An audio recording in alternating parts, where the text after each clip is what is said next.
रघुनंदन राघव राम हरे सिया, राम हरे सिया, राम हरे। रघुनंदन राघव राम हरे सिया, राम हरे सिया, राम हरे। त्वमेव माता च पिता त्वमेव,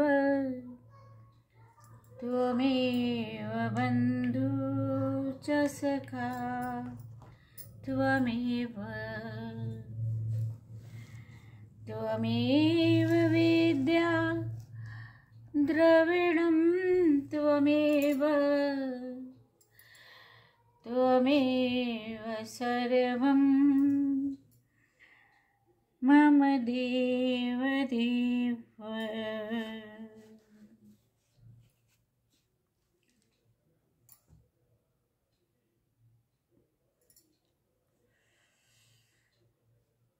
आपने सुना बल्ला और अति बल्ला का अभ्यास किया श्री राम और लक्ष्मण ने, जो कि तीनों लोकों में इस विद्या को जानने वाले केवल बाल विश्वामित्र ऋषि ही थे। उन्होंने उनको भी विद्या दी और वो सरयू के किनारे आराम किए। और दूसरा दिन प्रातः क्या हुआ, अब आगे सुनिए। जब रात बीत गई, ये त्रयोविंश है, 23वां सर्ग है।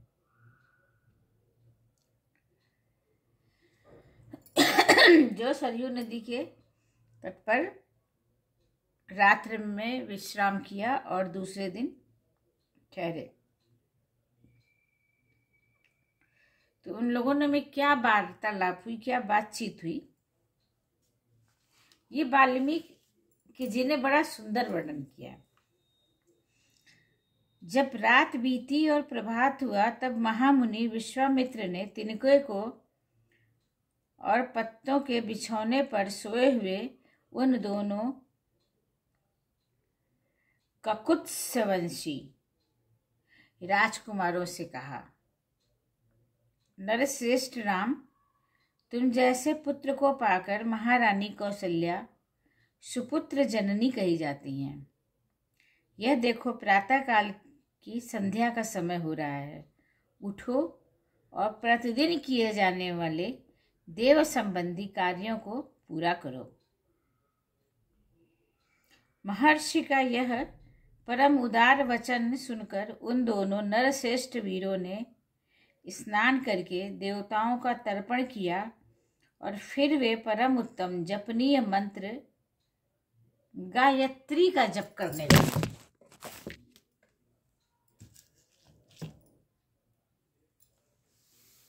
गायत्री का जप करने लगे।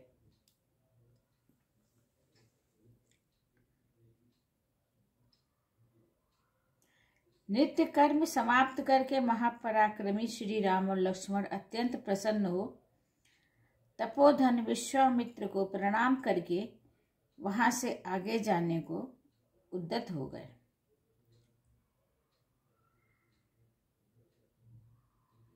जाते जाते उन महाबली राजकुमारों ने गंगा और सरयू के शुभ संगम पर पहुंचकर वहां दिव्य त्रिपथगा नदी गंगा जी का भी दर्शन किया।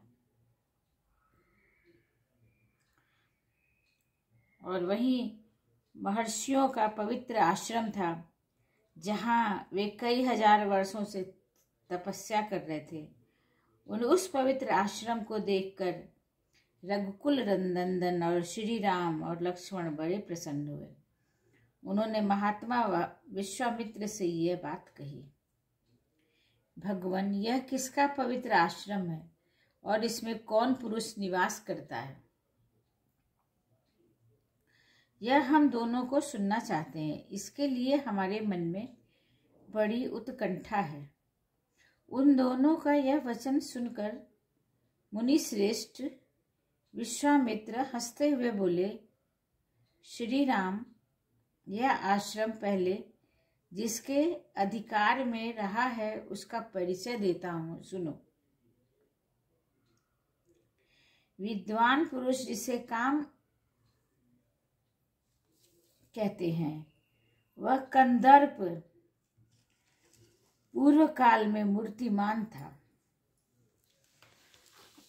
शरीर धारण करके विचरता था। उन दिनों भगवान शिव इसी आश्रम में चित्त को एकाग्र करके नियम पूर्वक तपस्या करते थे। एक दिन समाधि से उठकर देवेश्वर शिव मरुत गणों के साथ कहीं जा रहे थे। उसी समय दुर्बुद्धि काम ने उन पर आक्रमण किया। यह देख महात्मा शिव ने हुंकार करके उसे रोका। रघुनंदन भगवान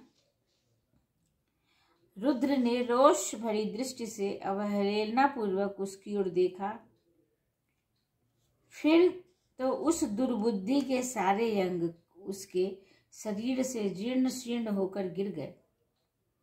वहां दग्ध हुए महामना कंदर्प का शरीर नष्ट हो गया। देवेश्वर रुद्र ने अपने क्रोध से काम को अंगहीन कर दिया। राम तभी से वह अनंग नाम से विख्यात हुआ। ये राम अनंग नाम से विख्यात हुआ। शोभाशाली कंदर्प ने वहां अपना अंग छोड़ा था। वह प्रदेश अंग देश के नाम से विख्यात हुआ। यह उन्हीं महादेव जी का पुण्य आश्रम है और वीर, ये मुनि लोग पूर्व काल में उन्हीं स्थाणु के धर्मपरायण शिष्य थे जिनका सारा पाप नष्ट हो गया है। शुभ दर्शन राम, आज की रात में हम लोग यहीं इन पूर्ण सलिला सरिताओं के बीच में निवास करें। कल सवेरे इन्हें पार करेंगे। हम सब लोग पवित्र होकर इस पुण्य आश्रम में चलें। यहाँ रहना हमारे लिए बहुत उत्तम होगा। नरश्रेष्ठ, यहाँ स्नान करके जप और हवन करने के बाद हम रात में बड़े सुखपूर्वक रहेंगे। वे लोग यहाँ इस प्रकार आपस में बातचीत कर ही रहे थे कि उस आश्रम में निवास करने वाले मुनि तपस्या द्वारा प्राप्त हुई दूरदृष्टि से उनका आगमन जानकर मन ही मन बड़े प्रसन्न हुए। उनके हृदय में हर्ष जनित उल्लास छा गया। उन्होंने विश्वामित्र का यथोचित आदर सत्कार किया। फिर वहां पे रहने वाले मुनियों ने उनको यथोचित शयन के उपयुक्त स्थान में पहुंचा दिया। संपूर्ण कामनाओं की पूर्ति करने वाले उस पुण्य आश्रम में उन विश्वामित्र आदि ने बड़े सुख से निवास किया। धर्मात्मा मुनि श्रेष्ठ विश्वामित्र ने उस मनोहर राजकुमारों का सुंदर कथाओं द्वारा मनोरंजन किया। इस प्रकार श्रीमद् रामायणे वाल्मीकिये आदि काव्य बालकांडे त्रयोविंशः सर्ग, त्रयोविंश मतलब 23वां सर्ग समाप्त हुआ। अब 24वां सर्ग चतुर्विंश सर्ग में क्या है? श्री राम और लक्ष्मण का गंगा पार होते समय विश्वामित्र जी से जल में उठती हुई तुमुल ध्वनि के विषय में प्रश्न करना, विश्वामित्र का उन्हें इसका कारण बताना तथा मलद, करुष एवं तट का वन का परिचय देते हुए उन्हें ताड़का वध का के लिए आज्ञा प्रदान करना। इस 24वें सर्ग में श्री राम और लक्ष्मण का गंगा पार होते हुए विश्वामित्र से जल में उठती हुई तुमुल ध्वनि के बारे में उन्होंने प्रश्न किया और विश्वामित्र का उन्हें कारण बताया और मलद और करुष एवं ताड़का वन का परिचय देते हुए इन्हें ताड़का वध के लिए आज्ञा प्रदान इस 24वें सर्ग में किया। यक्षिणी थी वह ऐसा, जो ताटका वन था वह ऐसा था कि वहां पर मारीच नामक राक्षस, जो इंद्र के नाम का, इंद्र के बराबर जो है, उसके पास शक्ति है, वह ताटका का ही पुत्र है। उसकी भुजाएं गोल, मस्तक बहुत, मुख फैला हुआ है, शरीर विशाल है। वह भयानक आकार वाला राक्षस यहाँ की प्रजा को सदा ही त्रास पहुंचाता रहता है। हे रघुनंदन, यह दुराचारिणी ताटका भी सदा मलद और करुष इन दोनों जनपदों का विनाश करती रहती है। वह एक क्षणी 1.5 योजन 6 कोस तक के मार्ग को घेर कर इस वन में रहती है और हम लोगों को जिस ओर ताटका वन है उधर ही चलना चाहिए। तुम अपने बाहुबल का सहारा लेकर उस दुराचारिणी को मार डालो। मेरी आज्ञा से इस देश को पुनः निष्कंटक बना दो। यह देश ऐसा रमणीय है तो भी इस समय कोई यहाँ नहीं आ सकता। हे राम, उस असह्य और भयानक यक्षिणी ने इस देश को उजाड़ डाला है। यह वन ऐसा भयंकर क्यों है, यह सारा रहस्य मैंने तुम्हें बता दिया। और उस यक्षिणी ही को, वह यक्षिणी ही इस सारे देश को उजाड़ दिया है। वह आज भी अपने इस कठोर कर्म को उसने छोड़ा नहीं है। 24वें सर्ग वाल्मीकि ने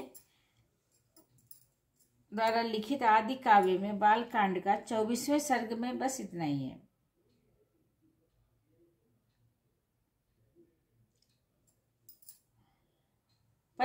सर्ग में 25वें सर्ग में है।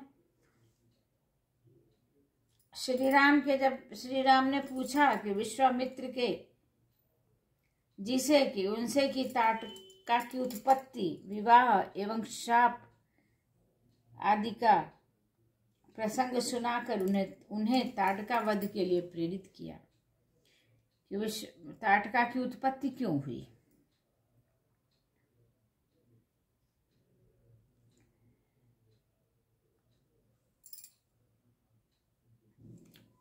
ताटका की उत्पत्ति क्यों हुई? पूर्व काल की बात है। सुकेतु नाम से प्रसिद्ध एक महान यक्ष थे।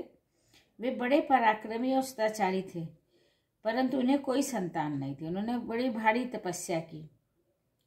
श्री राम यक्षराज सुकेतु, उस तपस्या से ब्रह्मा जी को बड़ी प्रसन्नता हुई। उन्होंने सुकेतु को एक कन्या रत्न प्रदान किया जिसका नाम ताटका था। ब्रह्मा जी ने इस कन्या को 1000 हाथियों को समान बल दे दिया, और परंतु उन महायशस्वी पिता ने उस यक्ष को पुत्र नहीं ही दिया, और उसके संकल्प के अनुसार पुत्र हो जाने पर उसके द्वारा जनता का अत्यधिक उत्पीड़न होता। यही सोचकर ब्रह्मा जी ने पुत्र नहीं दिया। धीरे धीरे यह यक्ष बालिका बढ़ने लगी और बढ़कर रूप यौवन को सुशोभित होने लगी। अब कन्या को जम्बूपुत्र सुंदर के हाथ में उन्होंने जो है पत्नी के रूप में उसका विवाह कर दिया। कुछ काल के बाद उस यक्षी ताटका ने मारीच नाम के प्रसिद्ध एक दुर्जय पुत्र को जन्म दिया, जो अगस्त मुनि के शाप से राक्षस हो गया। श्री राम अगस्त ने शाप देकर ताटकापति सुंदक को मार डाला और उसके मारे जाने पर ताड़का पुत्र सहित जाकर मुनिवर अगस्त को भी मौत के घाट उतार देने की इच्छा करने लगी। वह कुपित होकर के मुनि को खा जाने वाली गर्जना करके दौड़ी। तो भगवान अगस्त मुनि ने मारीच से कहा, तू देव योनि रूप का त्याग करके राक्षस भाव को प्राप्त हो जा। फिर यह अत्यंत अमर्ष से भरे हुए ताटका को शाप दिया, तू विकराल मुख वाली नरभक्षणी राक्षसी हो जा। तू है तो महायक्षी, परंतु अब शीघ्र ही इस रूप को त्याग कर तेरा भयंकर रूप हो जाए। इस प्रकार शाप के मिलने के कारण वो ताटका यक्षिणी से क्रोध से मूर्छित हो उठी और अगस्त जहाँ रहते थे उस सुंदर देश को उजाड़ने लगी। रघुनंदन, तुम गौवों और ब्राह्मणों को हित करने के लिए दुष्ट पराक्रम वाली उस परम भयंकर दुराचारणी यक्षी का वध कर डालो। हे नरश्रेष्ठ, तुम स्त्री का हत्या विचार का करके इसके प्रति दया मत दिखाना। एक राजपुत्र को चारों वर्णों के हित के लिए स्त्री हत्या करनी पड़े तो उससे मुंह नहीं मोड़ना चाहिए। प्रजापालक नरेश को प्रजाजनों की रक्षा के लिए क्रूरता या क्रूरता रहित पातक युक्त अथवा सदोष कर्म भी करना पड़े तो कर लेना चाहिए। यह बात उसे सदा ही ध्यान में रखनी चाहिए। जिनके ऊपर राज्य के पालन का भार है उनका तो यह सनातन धर्म है। ताटका महापापिनी है, उसमें धर्म का लेश मात्र भी नहीं है, अतः उसे मार डालो। नरेश्वर, सुना जाता है कि पूर्व काल में विरोचन को पुत्री मंथरा सारी पृथ्वी का नाश कर डालना चाहती थी। उसके इस विचार को जानकर इंद्र ने उसका वध कर डाला।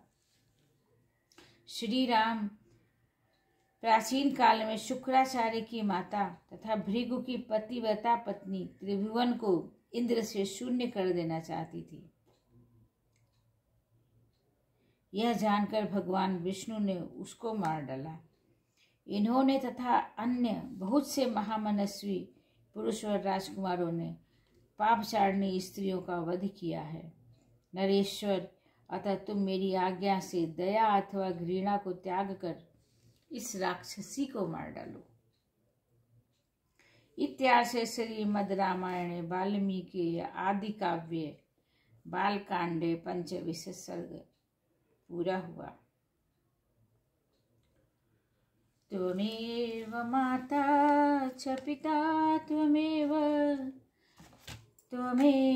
बन्धु च सखा त्वमेव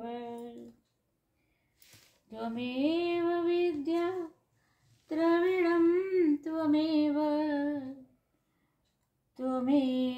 सर्वं मम देव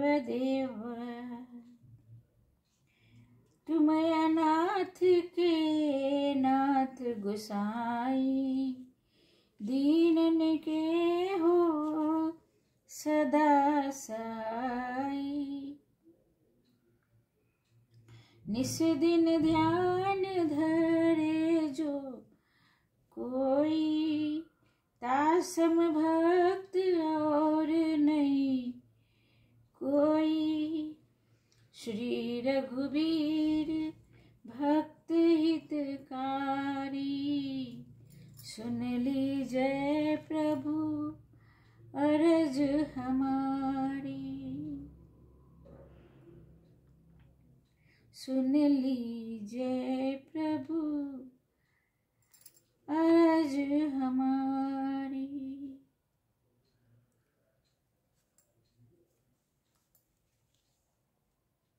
सात दिवस जो नेम कर पाठ करे चित लाय। हरि कृपा से अवश्य ही भक्ति को ये पाए।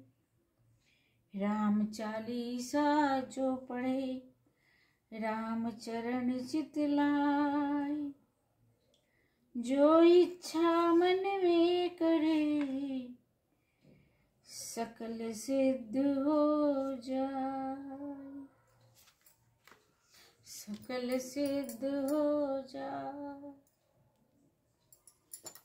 सकल सिद्ध